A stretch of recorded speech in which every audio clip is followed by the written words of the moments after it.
নমস্কার বন্ধুরা, পশ্চিমবঙ্গের বিভিন্ন ইউনিটে আলুর চাহিদাকে কেন্দ্র করে আজ বন্ড ও রেডি আলুর দাম কি চলছে, অপরদিকে উত্তরবঙ্গে যে নতুন আলু উঠেছে সেই নতুন আলুর বাজার দর কি লক্ষ্য করা যাচ্ছে বিভিন্ন স্থানে, তাই কিন্তু আমি আজকে আপনাদেরকে তুলে ধরবো এই ভিডিওটির মাধ্যমে।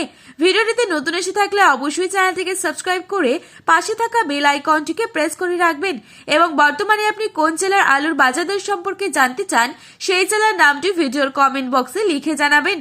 চলুন এক নজরে দেখে নেওয়া যাক। বর্তমানে পুরনো আলুর পরিস্থিতি খুবই খারাপ রয়েছে এবং আলু চাষী ও সংরক্ষণকারীরা চরম সংকটের মুখে পড়েছে। তবে রাজ্য সরকার কোনোভাবে পদক্ষেপ গ্রহণ না করাকে কেন্দ্র করে আলু চাষী ভাইদের মধ্যে ক্ষোভের সঞ্চার হয়েছে। আগামী দিনে যদি এভাবেই চলতে থাকে আলু শিল্প সম্পূর্ণরূপে ধ্বংস হবে। চাষী ভাইরা মনে করছেন যে এর জন্য কিছুটা দায়ী রাজ্য সরকার, যেহেতু রাজ্য সরকার আলুর দাম বেড়ে গেলে আলুর দাম নিয়ন্ত্রণের জন্য বিভিন্ন ব্যবস্থা গ্রহণ করে থাকে, অথচ বর্তমান পরিস্থিতিতে আলুর দাম অনেকটাই নিম্নমুখী। এই অবস্থায় রাজ্য সরকারের কোনো ভূমিকা না দেখতে পেয়ে ক্ষোভে রয়েছেন আলু চাষিরা। বর্তমান পরিস্থিতিতে যে হিমঘরের ভাড়া তা মুকুব করার পর আলুর দাম আজ বিভিন্ন ইউনিটে স্থিতিশীল এবং আলুর দাম 2 থেকে 3 দিনের মধ্যে কিছুটা বাড়লেও বাড়তে পারে, নচেত দাম বাড়বে না, বরং আলুর দাম আরো কমে যাওয়ার সম্ভাবনা রয়েছে। তাই ব্যবসাদারদের উচিত আলু চাষী ভাইদের পাশে এসে দাঁড়ানো। আজ এই পরিস্থিতিতে পশ্চিমবঙ্গের বিভিন্ন ইউনিটগুলিতে আলুর দাম কি চলছে তা তুলে ধরবো। আজ বাঁকুড়া জেলার কতুলপুরে জ্যোতি আলুর ফ্রি বন্ডের দাম রয়েছে 140 থেকে 160 টাকা পর্যন্ত। রেডি আলুর দাম চলছে 380 টাকা গড় কোয়ালিটি। ডালা কোয়ালিটি এক্সট্রা সুপার কোয়ালিটি হিসেবে দাম রয়েছে 530 টাকার মধ্যে। পশ্চিম মেদিনীপুর জেলার চন্দ্রকোনা ইউনিটে জ্যোতি আলুর বন্ডের দাম চলছে 140 থেকে 155 টাকা পর্যন্ত। রেডি আলুর দাম চলছে গড় কোয়ালিটি 375 টাকা থেকে 380 টাকা। পয়েন্ট লোড লক্ষ্য করা যাচ্ছে 390 টাকা। আজ হুগলি জেলার তারকেশ্বর ইউনিটে জ্যোতি আলুর ফ্রি বন্ডের দাম চলছে 200 থেকে 210 টাকা। হুগলির আরামবাগ ইউনিটে জ্যোতি আলুর ফ্রি বন্ডের দাম রয়েছে 140 থেকে 150 টাকা। রেডি আলুর দাম লক্ষ্য করা যাচ্ছে 370 থেকে 380 টাকা গড় কোয়ালিটি।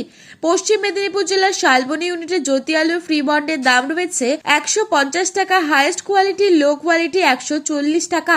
রেডি আলুর দাম রয়েছে 375 থেকে 380 টাকা গড় কোয়ালিটি। ডালা এক্সট্রা সুপার কোয়ালিটি হিসেবে দাম রয়েছে 500 থেকে 530 টাকার মধ্যে। বর্তমান পরিস্থিতিতে আলুর দাম তলানিতে ঠেকেছে, তবে চাষি ভাইদের উদ্দেশ্য করে বলবো আপনারা আলু বিক্রি করতে থাকুন। সিমলাপাল ইউনিটে জ্যোতি আলু ফ্রি বন্ডের দাম চলছে 150 থেকে 175 টাকা। রেডি আলুর দাম লক্ষ্য করা যাচ্ছে 390 থেকে 400 টাকা গড় কোয়ালিটি। আজ চাপাডাঙ্গা ইউনিটে জ্যোতি আলু ফ্রি বন্ডের দাম চলছে 170 থেকে 210 টাকা এবং রেডি আলুর দাম চলছে 590 থেকে 650 টাকা পর্যন্ত। আজ বর্ধমান জেলার মেমারি ইউনিটে জ্যোতি আলু ফ্রি বন্ডের দাম রয়েছে 150 থেকে 160 টাকা। উত্তরবঙ্গের বিভিন্ন ইউনিটগুলিতে আলুর দাম তলানিতে ঠেকেছে। উত্তরবঙ্গের বিভিন্ন ইউনিটগুলিতে সাদা, জ্যোতি, পোখরাজ আলুর ফ্রি বন্ডের দাম রয়েছে 50 থেকে 70 টাকা প্যাকেট এবং রেডি আলুর দাম লক্ষ্য করা যাচ্ছে 250 থেকে 270 টাকা। আজ ধূপগুড়িতে সাদা, জ্যোতি আলুর ফ্রি বন্ডের দাম লক্ষ্য করা যাচ্ছে 50 থেকে 70 টাকা। রেডি আলুর দাম রয়েছে 275 টাকা। জলপাইগুড়িতেও সেম দাম রয়েছে। ধূপগুড়িতে নতুন আলুর দাম চলছে 450 টাকা থেকে 500 টাকা প্রতি 50 কেজি। আজ ময়নাগুড়িতে 50 টাকা প্রতি 50 কেজির প্যাকেটে রয়েছে আলুর দাম। তো বন্ধুরা, এই ছিল আজকের বাজারে আলুর দাম সম্পর্কিত গুরুত্বপূর্ণ খবরের আপডেট। প্রতিনিয়ত এরকমই আপডেট পাওয়ার জন্য অবশ্যই চ্যানেলটিকে সাবস্ক্রাইব করে ভিডিওটি আপনার প্রিয়জনদের কাছে শেয়ার করতে ভুলবেন না, কারণ ভিডিওটিতে উল্লেখিত দামগুলি 100% সঠিক। আপনারা অবশ্যই আলুর বাজারে যাওয়ার আগে আলুর বাজার দর সম্পর্কে যাচাই করে তবেই যাবেন। ধন্যবাদ।